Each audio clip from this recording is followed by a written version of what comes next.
Kabar baik, sayang, teriak Bima sambil menahan tubuh Ayunda. Semua orang pun menghampiri Bima, tidak terkecuali sepasang pengantin baru. Bima menepuk-nepuk pipi Ayunda berusaha membangunkan istrinya itu. Wajah Bima benar-benar panik. Kenapa dengan Ayunda, Bima? Tanya Clara, tidak kalah paniknya dengan Bima. Gak tahu, Ma, tadi katanya dia pusing. Aku sudah bilang ke dokter saja tapi dia tetap tidak mau, Ma. Sahut Bima.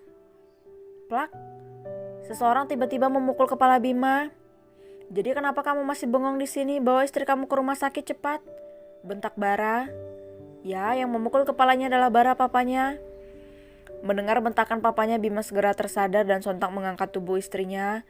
Dan dengan sedikit berlari dia menggendong Ayunda ala Bridelstal masuk ke dalam mobilnya. Sementara itu Bimo dan Mikeli langsung menuju kamar pengantin yang sudah dihias dengan sangat indah. Sayang, cepat ganti pakaianmu, kita menyusul ke rumah sakit sekarang. Titah Mikeli dengan tangan yang fokus mencopot jepit-jepitan yang ada di rambutnya. Kita mau langsung nyusul ke rumah sakit juga, sayang? Tanya Bimo sembari merebahkan tubuhnya di atas ranjang. Iyalah, kamu gimana sih? Aku khawatir banget sama Ayunda. Saut Mikeli yang kini berhasil mengeluarkan semua pernak-pernik yang menghiasi rambutnya. Bimo menghela napas berat dan duduk kembali. Sayang, kita sebaiknya di sini saja, kita tunggu saja kabar dari mereka. Ucap Bimo dengan nada malas. Kamu ini bagaimana sih? Dia itu selain kakak iparmu juga sahabatnya istrimu. Kamu gak ada khawatir-khawatirnya? Protes Mikeli sembari melidik tajam ke arah Bimo. Kamu cepat ganti pakaian dan aku juga mau mengganti pakaianku. Mikeli bergegas hendak masuk ke dalam kamar mandi. Tapi dia tiba-tiba menghentikan langkahnya begitu wanita itu menyadari sesuatu. Tunggu dulu, apa Ayu sedang hamil ya? Bukannya Ayu pernah cerita juga kalau tingkah Bima belakangan ini juga aneh. Bima juga suka muntah-muntah sekarang. Kenapa aku tidak menyadarinya sih? Mikeli mulai merutuki kebodohannya. Kamu bicara apa sih, sayang? Apa kaitannya Bima yang muntah-muntah dengan Ayunda yang hamil? Kamu ini aneh-aneh saja. Bimo berdecak sembari menggeleng-gelengkan kepalanya. Aku tidak aneh, tapi memang kenyataannya ada seperti itu. Mungkin karena sibuk mengurusi pernikahan kita, aku jadi tidak sampai berpikir ke arah situ. Kemudian Mikeli mulai menjelaskan apa yang dimaksud dengan sindrom Cowpad atau kehamilan simpatik. Oh, seperti itu.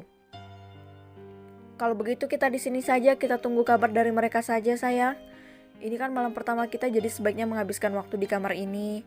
Bimo mengerlingkan matanya mulai menggoda. Aku gak mau, nanti kamu macam-macam lagi. Sahut Mikeli. Bimo beranjak dari tempat tidur dan menghampiri Mikeli. Emangnya kenapa, Hom? Aku kan udah saja di suamimu, jadi gak salah dong berbuat macam-macam. Ucap Bimo sambil mengecup pundak Mikeli membuat tubuh wanita itu seketika mengelinjang dan meremang. Tidak salah, sayang, tapi masalahnya nanti kepalamu jadi sakit karena aku lagi datang bulan. Saut Mikeli sembari nyengir. Bimo sontak melepaskan tangannya dari pundak Mikeli dengan mata yang membulat sempurna. Apa? Datang bulan? Kamu bercandanya gak lucu, sayang? Bimo menggeleng-gelengkan kepalanya tidak percaya. Siapa yang bercanda? Aku serius, Bimo, dan baru tadi pagi mulainya. Jadi setidaknya selama seminggu kamu puasa dulu. Apa? Seminggu? Bimo mengusap wajahnya kasar dan mendaratkan tubuhnya duduk kembali di atas ranjang. Jadi selama seminggu ini aku akan tidur seranjang sama dia tapi gak ngapa-ngapain. Aku pasti benar-benar tersiksa. Batin Bimo nelangsa. Kalau tahu begini mending kita tunda pernikahan dulu. Sampai minggu depan. Celutuk Bimo menghembuskan napas berat. Melihat wajah kesal pria yang baru saja menjadi suaminya itu, bukannya merasa kasihan justru membuat tawa Mikeli pecah. Kalau begitu kita ke rumah sakit saja sekarang. Aku ganti baju dulu. Pungkas Bimo akhirnya. Bagaimana keadaan istriku, Dok? Bimo langsung menghambur mendekati dokter begitu pintu ruangan tempat istrinya diperiksa terbuka. Tenang. Tuan, istri Anda tidak apa-apa dia. Tidak apa-apa bagaimana? Istri saya pingsan tapi Anda bilang tidak apa-apa. Ingin sekali Bima memaki dokter itu karena mengatakan istrinya tidak apa-apa. Sabar dulu Tuan, aku belum selesai bicara. Dokter itu terlihat menahan rasa kesalnya melihat Bima yang tidak sabaran. Sabar dulu Bima, tunggu sampai dokter selesai bicara. Tiara, mamanya Ayunda, menimpali pembicaraan dokter dan menantunya itu. Bagaimana aku bisa sabar, Ma? Istriku pingsan itu. Tuan Bima, istri Anda pingsan karena tekanan fluktuasi. Tekanan darah istri Anda sangat rendah dan itu sudah biasa karena hormon awal kehamilan. Oh, seperti itu. Ucap Bima yang sama sekali belum sepenuhnya sadar dengan penjelasan sang dokter. Apa? Hamil? Teriak Bima setelah tersadar dengan mata yang mengerjap-ngerjap. Belum sepenuhnya percaya. Iya Tuan, karena hormon kehamilan membuat pembuluh darah istri Anda melebar sehingga tekanan darahnya jadi rendah. Terang dokter itu lagi dengan lugas. Jadi istriku sekarang lagi hamil, Dok. Bima memastikan karena masih antara percaya dan tidak percaya. Prediksiku seperti itu Tuan, tapi untuk memastikannya nanti kalau Nona Ayunda udah siuman, baiknya bawa ke dokter kandungan untuk diperiksa kembali lewat USG. Ujar dokter itu tersenyum. Terima kasih Dok. Bima mengukir senyuman yang mengembang dengan sempurna di bibirnya. Kalau begitu saya pamit dulu Tuan, Bu. Dokter itu melangkah pergi setelah Bima, Tiara, dan Adrian mengiyakan. Bima dan kedua mertuanya kemudian masuk ke dalam ruangan di mana Ayunda masih terbaring. Bima menatap intens wajah istrinya yang masih terlihat sangat pucat. Ma, Pa, sebentar lagi aku akan jadi seorang ayah. Ucap Bima dengan manik mata yang sudah dilapisi dengan cairan bening siap untuk ditumpahkan. Iya, selamat ya Bima. Aku harap kamu bisa menjaga putriku dengan baik. Mungkin itu alasan kenapa kamu bisa muntah-muntah belakangan ini dan sensitif pada aroma makanan tertentu. Karena Papa dulu juga merasakannya. Terang Adrian yang terasa ambigu di telinga Bima. Maksudnya apa? Tanya Bima dengan alis yang bertaut. Adrian kemudian menjelaskan apa yang namanya istilah kehamilan simpatik dengan jelas dan detail. Seperti yang dijelaskan oleh dokter dulu ketika dia mengalami sewaktu Tiara istrinya hamil Alia. Mungkin calon anakmu tahu kalau kamu dulu selalu bersikap dingin dan kasar pada mamanya. Makanya sekarang dia berniat menghukummu. Lanjut Adrian lagi setelah dia menyelesaikan penjelasannya.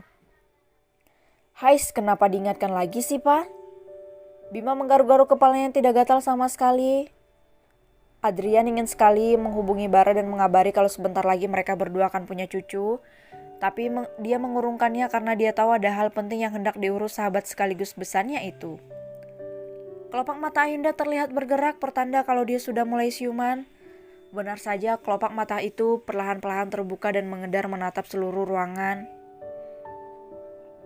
Sayang, kamu sudah bangun.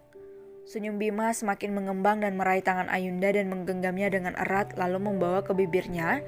Sedangkan Adrian langsung keluar untuk memanggil dokter. Aku kenapa sayang? Tanya Ayunda dengan suara lirih. Kamu gak kenapa-napa sayang, hanya saja tadi kamu pingsan. Dan kata dokter itu, karena hormon kehamilan di usia muda. Senyuman manis sama sekali tidak pernah memudar dari bibir Bima. Maksud kamu apa? Siapa yang hamil? Si Sweetie, kucing tetangga ya. Kamulah sayang, yang pingsan kan kamu. Ucap Bima sedikit kesal dengan pikiran istrinya yang lamban. Mikali menggelengkan kepalanya dengan lemah. Ayunda menggelengkan kepalanya dengan lemah. Tunggu, apa maksudmu? Aku lagi hamil sekarang? Pekik Ayunda dengan manik mata yang berbinar dan penuh harap. Kata dokter seperti itu, tapi dia menyuruh kita untuk USG setelah kami siuman. Saut Bima dengan menyematkan seulas senyuman di bibirnya. Ayunda sekarang sudah berada di ruangan dokter kandungan, tentu saja ditemani oleh Bima.